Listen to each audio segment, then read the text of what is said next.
أعوذ بالله من الشيطان الرجيم بسم الله الرحمن الرحيم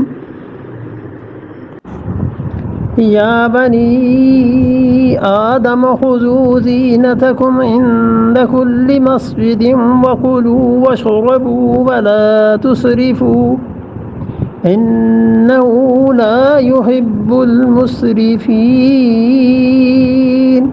یا بنی آدم، اے آدم کی اولاد، خذوا زینتکم.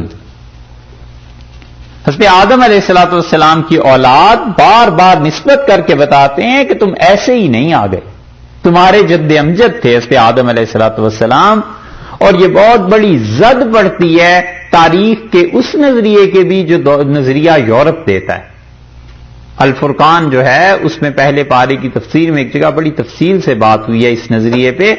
یورپ نے پوری دنیا کو یہی نظریہ دیا آثار قدیمہ والوں نے کہ انسانیت کا آغاز انسان کیسے آیا تھا، ننگے رہتے تھے، غاروں میں رہتے تھے، پھر آہستہ آہستہ انہوں نے جانوروں کی کھالیں پہننی شروع کی، پھر اس طرح ہوا. پھر ارلی سٹیجز میں قرآن یہ نہیں کہتا، وہ بتاتا ہے کہ انسانیت کا آغاز بڑا شاندار تھا، نبوت سے ہوا، ہمارے پیغام سے ہوا.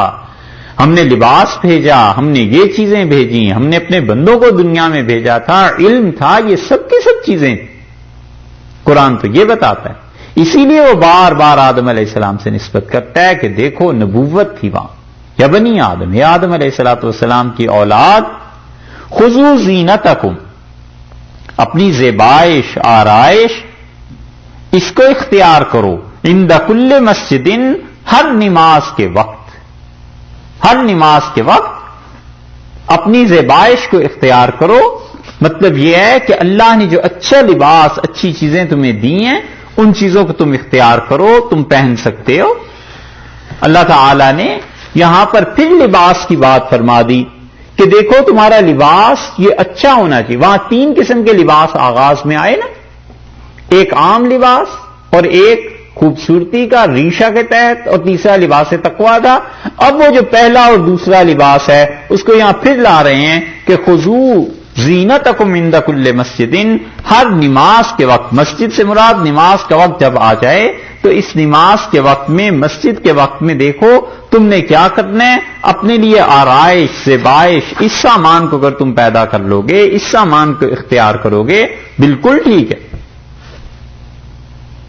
اسی لیے کئی جگہ پر آیا ہے کہ مسجد کا یہاں نماز بھی مانی ہے، اور مسجد کا مطلب طواف بھی ہے کہ طواف کے وقت لباس پہنو.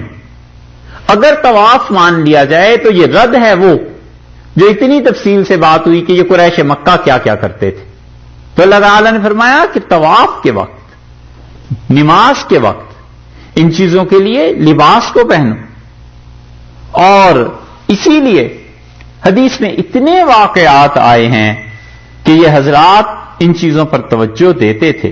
حضرت حسن رضی اللہ عنہ نبی کریم صلی اللہ علیہ وسلم کے نواسے تھے.